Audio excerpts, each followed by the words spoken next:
landslide, trifecta. Put on your big boy pants, pass your own bill. We're only here because you guys can't agree amongst yourselves.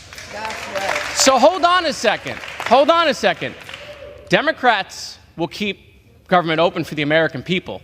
We will mediate the disagreements between that side of the room and that side of the room. We will do that for you, but you got to at least invite us to that meeting. Republicans do not know how to govern.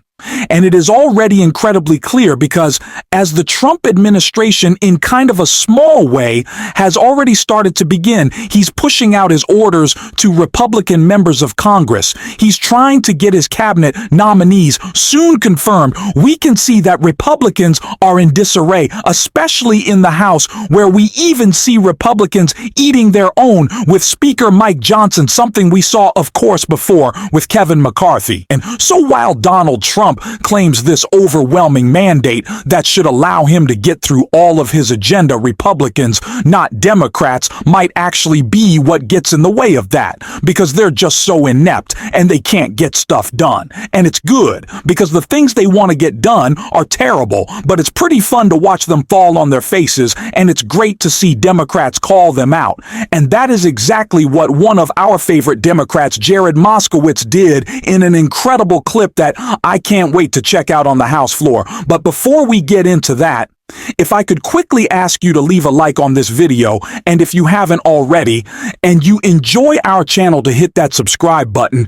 It goes a long way, and it really means the world to me. Now let's get into some Jared Moskowitz right here. You vote no, you're voting to shut down the government. If you vote no, you're voting to deny aid to people with disaster. If you vote no, you're voting against helping American farmers and ranchers at a difficult time. And if you vote no, you're voting to strip important provisions that are being extended into next year. Why? Because you don't want to give the next president enough time to get organized. And you want to use the debt to leverage. The extension of the debt ceiling is what we've done for the last 2 years. It's what you supported 2 years ago. There's no change in that whatsoever. So you want to fight other things and other battles, that's great. I welcome that debate. I think it's a legitimate debate. But you're voting against a bill that everything in it you support. Yeah. Every single thing. And you're doing that for political purposes. So please don't lecture us about that. Thank you, Mr. Speaker. You know, denial is not just a river in Egypt. Let's talk about the last 2 years. It was the Democrats who raised the debt ceiling, not the Republicans last time. Many of you voted against it. It was the Democrats who kept over the government, not once, not twice, but every single time we needed to keep the government open, it was the Democrats who kept the government open. More of us voted for it than you.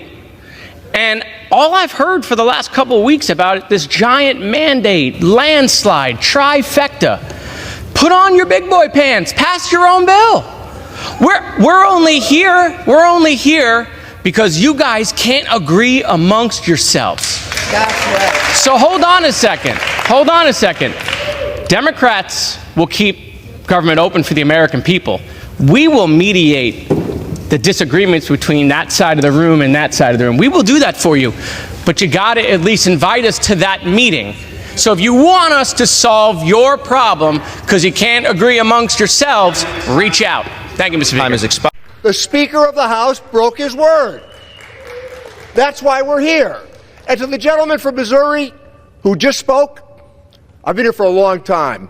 You have never won a government shutdown, and you won't win this one either. Your currency in this institution is your word. We reached an agreement. We came to modest achievements. And a tweet changed all of it? Can you imagine what the next 2 years are going to be like if every time the Congress works its will and then there's a tweet? Or from an individual who has no official portfolio, who threatens members on the Republican side with a primary, and they succumb? We reached an agreement. We came to modest achievements. And a tweet changed all of it? Can you imagine what the next 2 years are going to be like if every time the Congress works its will and then there's a tweet, or from an individual who has no official portfolio, who threatens members on the Republican side with a primary, and they succumb?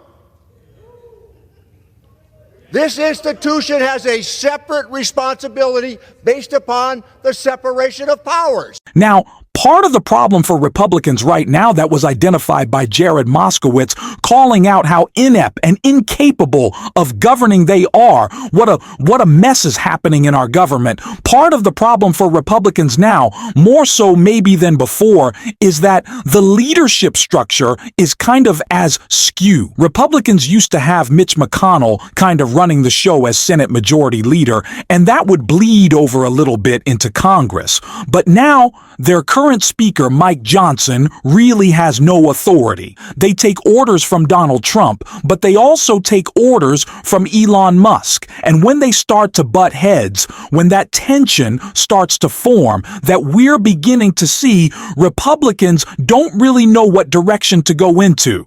Because as we know, they don't make their decisions based on principle or spine. No, they do what they're told. They take orders from corporations, from special interest, from Donald Trump and Elon Musk. And so now that relationship's getting a little rocky, they don't know what to do. And on that relationship, Joy Rhee has some really interesting things to say, and a clip I want to check out right here. He went even further, demanding a total shutdown and a boycott of any legislation until Trump's inauguration on January 20th.